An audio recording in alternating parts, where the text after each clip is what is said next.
And before we move on to native VLANs and trunk ports, let's just to prove the situation, what we'll do is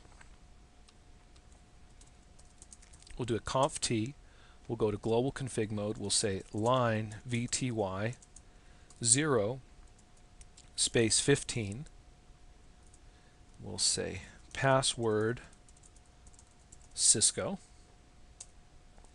and then we'll say login. So now we've configured the virtual terminal access for Telnet, and now we should be able to Telnet in from the PC, and we'll give that a try. So we'll go here and we'll say, instead of ping, we'll say telnet 192.168.99.2 and hit enter, and sure enough gives us a password, and now we've telnet into the switch.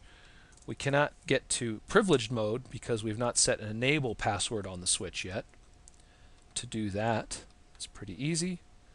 We'll just end here, do a conf t to get to global config mode, and we'll say enable secret password, so it's encrypted, and we'll just put the same password again, Cisco. Alright, enable secret Cisco, and now we have full access from the PC to telnet into the switch and completely remotely administer the switch. Right? Now once again, this switch here has the IP address 192.168.99.2 on interface VLAN 99. Right? So, management VLAN. Now, let's talk about trunks. And for talking about trunks, what we're going to do is we're going to take another switch. We'll get this 2960 switch and we'll bring it out over here, right? And essentially what we could have is a scenario where we have another PC, let's say on the default VLAN. We could have another PC on the student VLAN, which is VLAN 50, right? All right, we'll just say that right there, right? So we could have a scenario like that, and we'll plug them in accordingly. So we'll say this PC is on port 5 again, and this PC is going to be on port port 10, right? And so now we want these PCs to be able to communicate from one building, let's say, or from one floor in one building to another floor, right? And these PCs are hooked up to this switch, and these PCs are hooked up to this switch, but they need to be a part of the same network. And to make them part of the same network, they need to be part of the same VLAN. So what we need to do is we need to assign VLAN 50 to port 10, and port 5 is already part of VLAN 1, right? So 192.168.1. Let's say make him 101, right? And then this PC 192.168.50.102. So if we've got 50.101, 50.102, 1.100, 1.101. And we'll have to configure these IP addresses in the IP configuration tool here.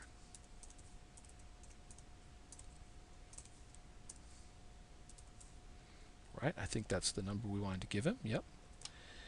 Notice I'm not putting in a gateway because there's no router right now. So I'm not putting in a gateway. All right. And for this one,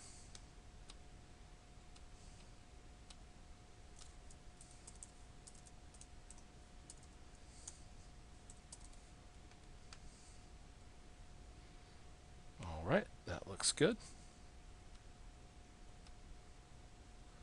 Okay. Now we want to set up communications between these two switches. So here's the options we have. Now for switch to switch, we're talking a crossover cable. So click on cables, click on crossover cable, and then we will, one more time, crossover cable. We'll go port 1 to port 1, right? So now we have a crossover link. Now, port 1 on this switch is the same as port 1 on this switch. They're part of the default VLAN, right? So they're automatically part of what we would say is VLAN 1, right? Which is also known as the default VLAN, right? So these two PCs right off the bat should be able to communicate with each other. So we'll open up this command prompt.